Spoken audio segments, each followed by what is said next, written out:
December 27th, 2013.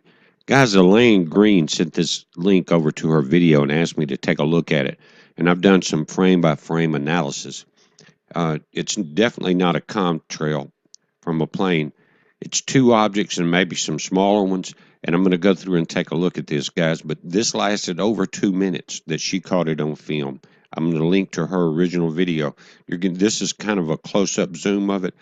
But guys, again, these are every few frames. I'm stopping the video, doing an analysis of that, looking at it under different, either zoomed up high resolution and some color filters. But there's multiple objects in this thing. Now, we saw the meteorite that came in last night. People reported seeing 3, 4, maybe 5 seconds. Again, this was over 2 minutes.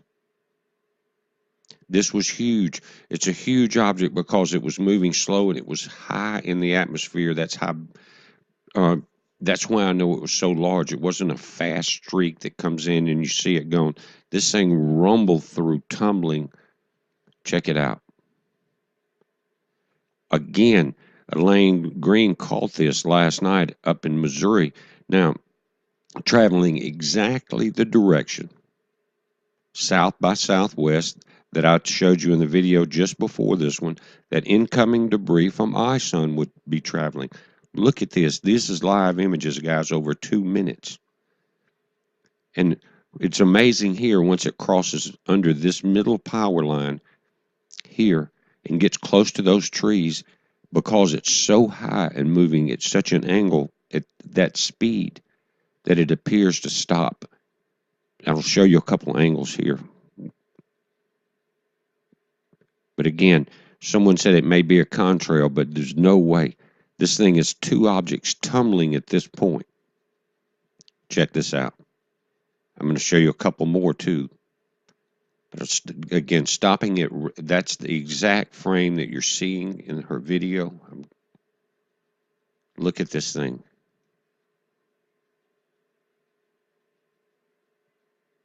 Here it's almost as if it's pausing. But again, it's getting further away. But the movement, I seem to almost stop at this point. She's recording it live, and again, now you see the front object brighten. That may be because it's getting closer and getting further down into the atmosphere. That object may be brightening. But again, it seems to be tumbling back and forth. And watch this as it comes over the trees.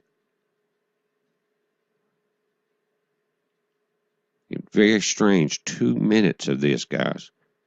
Not a jet. The reason I wanted to enlarge it to see if a lot of times if you enlarge an image of a contrail or a chemtrail, you can see the reflection of the plane in front. Definitely nothing here. I've done too many of these images. Now look at the one that came in over Russia this year on February 15th. The entire episode was 16 seconds caught on this dash cam. If you notice on the right there, 19, 20, 20, bam, starts coming in. Goes 16 seconds. Amazing. Amazing. This was the day we were watching 2012 DA-14. You remember it, guys. Now, these Russians, there's some cool characters. Watch this. Well, we'll just walk on across here. That was almost an Earth-ending event there, but probably the Americans and crazy Koreans doing something. Let's go into nothing happened. Buildings were blown apart all over that part of the country, guys. Let's just, no problem. We'll go on. Let's go home. Pretty cool cats, huh? But 16-second event compared to the 2-minute event we just saw. Guys, that was a huge object to be seen that high and to be seen that far away. If it was small and diving in, it would have been just a few seconds. Or even this object was large that we saw in Russia, but 16 seconds compared to over 2 minutes. Things are heating up, guys. Again, exact trail or exact angle that we would be going through ISUN's debris trail. Yesterday was our close approach. We're going to be watching it, heads up.